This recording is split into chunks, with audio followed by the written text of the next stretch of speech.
ہمارے حضرت فرمایا کرتے تھے کچھ چیزیں ایسی ہیں کہ کرائٹیریا ہوتی ہیں، وہ معیار ہوتی ہیں کسی کی دینداری کو ناپنے کے لیے، تھرمامیٹر کا کام دیتی ہیں وہ. آپ نے کسی کے ماتھے پہ ہاتھ رکھا، بعض دفعہ وہ ماتھا دھوپ سے گرم ہو جاتا ہے تو آپ کو دھوکا ہو سکتا ہے کہ شاید اس کو بخار ہے، حالانکہ وہ بخار نہیں ہوتا، وہ توے پہ بیٹھ کے آیا ہوتا ہے. لیکن جب تھرمامیٹر منہ میں لگاتے ہیں تھوڑی دیر میں اندازہ ہو جاتا ہے بھائی یہ اوپر سے گرم ہو رہا تھا، یہ واقعی گرم ہے، یہ اس کو بخار ہو رہا ہے. تو تھرمامیٹر سے پتہ چلے گا کہ یہ اندر سے بخار ہے یا نہیں ہے، یہ اندر سے گرم ہے یا نہیں ہے. ایسے ہی کچھ چیزیں ایسی ہیں کہ آپ کا اللہ پہ واقعی سچی مچی میں یقین ہے یا نہیں ہے، یا ڈرامے بازی چل رہی ہے، صرف دین کے نام پہ ایک گیٹ اپ بنایا ہوا ہے دین کا. تو اس کا ایسے پتہ چلتا ہے کہ غموں میں آپ حواس باختہ ہو جاتے ہو یا کنٹرول میں رہتے ہو، اور خوشیوں میں آپ اترانے لگتے ہو یا کنٹرول میں رہتے ہو. آپ میں تواضع برقرار رہتی ہے، اترانے نہیں لگتے آپ، کنجوسی پہ نہیں اتر آتے آپ. جس کو کوئی غم پہنچے اور وہ حواس باختہ ہو جائے، جیسے پہلی دفعہ اسی کو دنیا میں کوئی غم پہنچا ہے، باقی تو کبھی دنیا میں کسی کو کوئی غم پہنچا ہے ہی نہیں، حواس باختہ ہو جائے، تو یہ اس کی علامت ہے کہ اس کا اللہ پر ایمان نہیں ہے. یہ صرف کہنے کی حد تک ہے. دیکھو اللہ تعالیٰ نے نا یہ جو تقدیر کا عقیدہ ہمیں بتایا ہے، ہمارے ایک بہت قریبی دوست ہیں جامعۃ الرشید میں، ان کے ایک بیٹے کا انتقال ہو گیا پرسوں، اور پانی میں بچے تیر رہے تھے تو ڈوب کے انتقال ہو گیا. اب اس کی ڈیٹیل میں نہیں جاتا کیا ہوا کیسے ہوا، بہرحال جو ہونا تھا وہ ہو گیا. 8-9 سال کا بچہ، آپ تصور کر لو کیا انسان کے رونگٹے کھڑے ہو جاتے ہیں کھیلتا. اور عید کے اگلے دن، عید پہ بچے نے تصویریں کھنچائی ہیں خوبصورت نماز پڑھتے ہوئے، جیسے 7-8 سال کے بچوں کی مائیں تصویریں لے رہی ہوتی ہیں نا عید پہ تیار کر کے.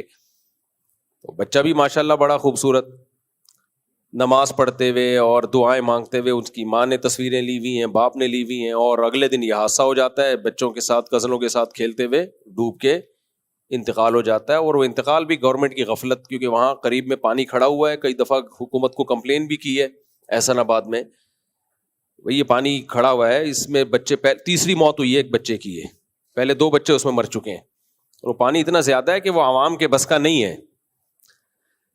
لیکن حکومتیں آپ کو پتہ ہے کہاں ذمہ داریاں پوری کرتی ہیں. تو ہم ملنے کے لیے گئے، اتنا صبر اتنا صبر اتنا صبر. گھر والے ان کی والدہ سے ملے، بچے کی والدہ سے، ماں نے بھی صبر، باپ نے بھی صبر. کیا سوچ کے صبر؟ ما قدر اللہ، جو مقدر تھا ہو گیا. تو پھر مجھے میں گیا ہوں تعزیت کے لیے، تسلی دینے کے لیے، تو الٹا مجھے تسلیاں دے رہے ہیں، کہہ رہے ہیں بھائی دیکھو یہ بڑا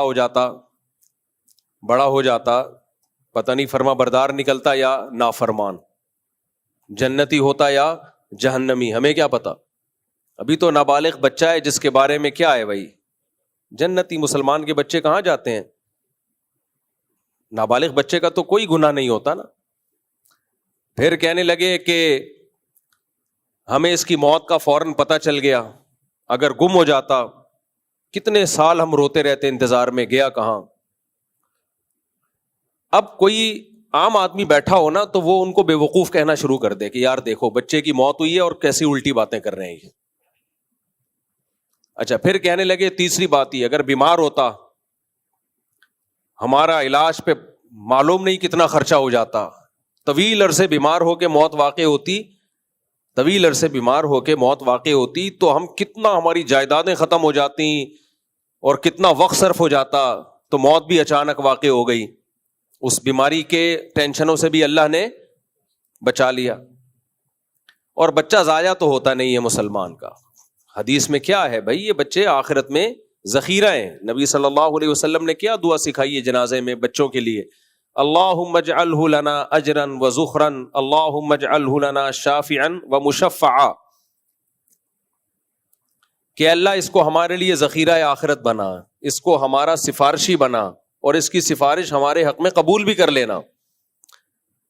تو کہہ رہے ہمارے اعمال تو اس قابل پتہ نہیں ہے کہ نہیں ہم جنت میں چلے جائیں، تو ایک سفارشی بھی ہو گیا ہمارے لیے آخرت میں.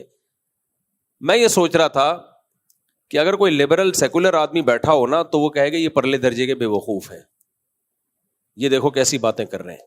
باتیں تو ابھی یہ ہونی چاہیے کہ ہمیں یہ کرنا چاہیے تھا، ہمیں یہ کرنا چاہیے تھا، ہم نے یہ کیوں نہیں کیا، ہم نے یہ کیوں نہیں کیا.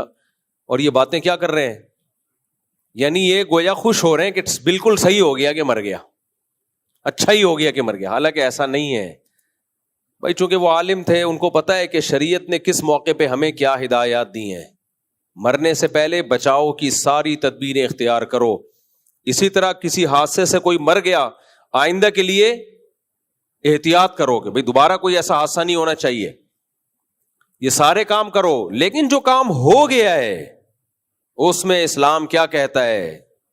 اس میں اسلام کہتا ہے جو ہو گیا تو نبی نے فرمایا کہ لو کا جو لفظ ہے، اگر یہ کر لیتا تو یوں ہوتا، اگر یوں کرتا تو یوں ہوتا. آپ نے فرمایا یہ اگر کا لفظ شیطان کا لفظ ہے. یہ لِيَجْعَلَ اللَّهُ ذَلِكَ حَسْرَةً فِي قُلُوبِهِمْ، اللہ نافرمانوں کو یہ سب کہنے کی توفیق دیتا ہے اگر ہم یوں کر لیتے تو یوں ہو جاتا، یوں کر لیتے تو یوں. اللہ کہتے ہیں یہ اس لیے تاکہ ان کا غم اور زیادہ بڑھے. جو ہونا تھا وہ تو ہو گیا، یہ سوچ سوچ کے غمزدہ ہوتے رہے. قرآن کے الفاظ دیکھو کیا ہے. قرآن کہتا ہے یا ایھا الذین آمنوا لا تکونوا کالذین کفروا وقالوا لاخوانہم اذا ضربوا فی الارض او كانوا غزا لو كانوا عندنا ما ماتوا وما قتلوا. اے ایمان والو، کافروں کی طرح باتیں نہ کیا کرو. کافر لوگ جب میدان جنگ میں نکلتے ہیں یا کہیں سفر میں نکلتے ہیں اور مر جاتے ہیں تو پیچھے لوگ کیا کہتے ہیں؟ کاش نہ نکلتا تو نہ مرتا، کاش یہ جنگ میں نہ جاتا تو قتل نہ ہوتا، کاش سفر میں نہ جاتا تو جہاز کریش نہ ہوتا، کاش ٹرین میں نہ جاتا ٹرین کا ایکسیڈنٹ نہ ہوتا، کاش بس میں نہ بیٹھتا بس کھائی میں نہیں گرتی، کاش ٹیکسی میں نہ بیٹھتا آگے ایکسیڈنٹ نہ ہوتا، کاش یہ ہوتا، کاش یہ ہوتا. اللہ کہتے ہیں یہ باتیں کون کرتا ہے؟ بولو نا کیا ہو گیا؟ مسلمان کرتے ہیں نا. اللہ کہتے ہیں کافر کرتے ہیں، ان کو کرنے دو. یہ باتیں کس پہ سوٹ کرتی ہیں؟ کافروں کو پشتو میں کہتے ہیں کافر کا بچہ. یہ کس پہ سوٹ کرتی ہیں باتیں؟ کافر کے بچے پہ. مسلمان پہ یہ بات سوٹ نہیں کرتی. مسلمان پہ کیا بات سوٹ کرتی ہے؟ قرآن کہتا ہے، مسلمان کہتا ہے واللہ یحیی و یمیت. بھائی موت زندگی کس کے ہاتھ میں ہے؟ اللہ کے ہاتھ میں. جب اللہ نے مارنا ہوتا ہے تو ٹرین کو بھی ٹکر دلوا دیتا ہے، کھائیوں میں بھی گرا دیتا ہے، بچے ڈوب بھی جاتے ہیں، کرنٹ بھی لگتے ہیں، سب کچھ ہوتا ہے. ہاں اس کا یہ مطلب نہیں کہ آئندہ بھی کروائیں آپ یہ سارے کام. احتیاط تو بہرحال شریعت نے حکم دیا، اتنی احتیاط کا حکم دیا. آپ نے حکم دیا کہ رات کو چراغ گل کر دو، چراغ بجھا کے سو. اس لیے کہ اس بات کا امکان ہے کہ چوہا وہ چراغ گرا نہ دے. رات کو چوہے نکلتے ہیں نا، گرا دے گا آگ لگے گی گھر میں. تو احتیاطیں تو بہت زیادہ حکم دیا. ایک صحابی بیٹھے ایسے کنکر، ہم کنکر پھینک رہے ہوتے ہیں مذاق میں، آپ نے فرمایا یہ کسی کی آنکھ پھوڑ سکتا ہے یہ کنکر، اس سے کوئی فائدہ نہیں ہے، ایسے لغو کام مت کرو. تو احتیاط کا تو بہت حکم دیا. لیکن جب کوئی کام ہو گیا تو قرآن کیا کہتا ہے؟ کافر کہے گا کہ یوں ہوتا تو یوں نہ ہوتا، یوں ہوتا تو یوں نہ ہوتا، اور روتا رہے گا کاش یہ کرتا، کاش یہ کرتا. لِيَجْعَلَ اللَّهُ ذَلِكَ حَسْرَةً فِي قُلُوبِهِمْ. اللہ کہتے ہیں یہ اس لیے کہ ان کے دلوں میں غم حسرت بن جائے. آخرت کی ٹینشن تو ہے، یہ دنیا میں بھی ایک ٹینشن مل جائے ان کو. مسلمان کیا کہتا ہے؟ واللہ یحیی و یمیت. بھائی موت زندگی کس کے ہاتھ میں ہے؟ اللہ کے ہاتھ میں. ما قدر اللہ، جو ہونا تھا وہ ہو گیا. تو میں جب کل تعزیت کے لیے گیا نا ان کے پاس تو وہ بتا رہے ہیں مجھے کہ بھائی دیکھو اگر زندہ رہتا پتہ نہیں نافرمان نکلتا، اور ہمارے اعمال پتہ نہیں اس قابل ہیں یا نہیں ہے، یہ ہمارے لیے آخرت میں ذخیرہ بن جائے. اور پھر موت بھی آنن فانن ہو گئی، زندہ رہتا بیمار ہوتا، بیماریوں پہ علاج پہ جائیدادیں لٹ جاتی، اس کے بعد موت واقع ہوتی، کتنی ٹینشن میں جاتے ہم، قرضے چڑھ جاتے وغیرہ وغیرہ. سارے اچھے پہلو نکال کے میرے سامنے رکھ دیے. کوئی اور بیٹھا ہوتا وہ سمجھتا کہ شاید ان کا مقصد یہ کہ بہت اچھا ہوا کہ یہ مر گیا، انہیں گویا کہ کوئی غم نہیں ہے. حالانکہ ایسا نہیں ہے. یہ کیسے ہو سکتا ہے ماں باپ کو اولاد کے بچھڑنے کا غم نہ ہو؟ لیکن علم کتنا فائدہ پہنچاتا ہے. کہ بھائی شریعت کیا کہہ رہی ہے اس موقع پہ, کیا کہنے کا حکم دے رہی ہے. اچھے پہلو نکالو, برے پہلو مت نکالو. اگر آپ عقل استعمال کرو گے نا شریعت کے مقابلے میں تو سوچتے رہو بیٹھ کے. اللہ نے ہمارا مسئلہ حل کر دیا. دیکھو ہم عقل استعمال کرتے ہیں کہ نہیں کرتے, چاہیے کہ نہیں عقل استعمال, بولو نا. بے عقلی کی باتیں مسلمان کرے گا کبھی؟ شریعت نے ہمیں عقل استعمال کرنے کا حکم دیا کہ نہیں دیا؟ کیا مجھے تو لگ رہا ہے کہ شاید دیا ہے نا. لیکن اسلام نے یہ کہہ دیا کہ خدا کے مقابلے میں عقل استعمال مت کرو. ہمارے لیے مسئلہ کیا ہو گیا؟ آسان. اب اگر ہم بیٹھ کے سوچتے رہیں کہ بھائی نہیں یار یہ تو عجیب سی بات ہو گئی, اصل تو یہی ہے کہ ڈوبا کیوں, گیا کیوں, یہ کیوں, کیوں ایسا, کیوں فلانا, کیوں ڈمکانا, کیوں, عقل تو یہ ایتھیسٹ کی تو عقل یہی کہتی ہے نا. لیکن بھائی جب ہمیں قرآن و سنت نے کہہ دیا, اللہ نے کہہ دیا کہ اب تم نے یہ سوچنا ہے. نماز ایک عمل ہے نا, ہم پڑھتے ہیں, کس نے حکم دیا؟ اللہ نے.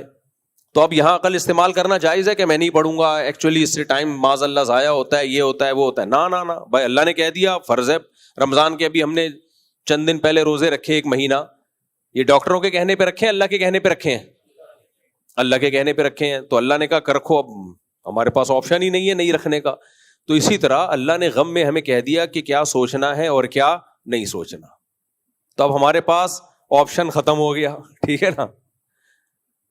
اب مجھے ان پہ رشک آیا, انہوں نے کہا بھائی یہ ایسے ہوا تھا, اللہ تم یعنی وہ بچہ جو ہے وہ یہ ہو گیا اور وہ فوراً ہی موت بھی واقع ہو گئی اور ہسپتال کے خرچے سے بھی بچ گئے اور آخرت میں ذخیرہ بھی ہو گیا, اور جناب یہ ہے اغوا نہیں ہوا, کوئی لاپتہ نہیں ہوا, تو اور بڑے ہو کے نافرمان نکلتا کیا کتنی مصیبت میں پھنس جاتے, تو وغیرہ وغیرہ وغیرہ وغیرہ. کوئی ایتھیسٹ بیٹھا ہو یا ملحد بیٹھا ہو یا لبرل بیٹھا ہو, وہ کہے گا ان کا دماغ کیا ہو گیا ہے, خراب ہو گیا. لیکن حقیقت کیا تھی بھائی؟ یہ جو کچھ وہ سوچ رہے ہیں, اس سوچنے پر کس نے مجبور کیا؟ اللہ نے. اللہ نے کہا جب غم ہو جائے تو پھر یہ سوچنا ہے, یہ اللہ کی طرف سے پابندی ہے. اب یہ سوچنا پڑے گا. جب اللہ نے حکم دے دیا تو تمہارے باپ کو بھی اب یہی سوچنا پڑے گا.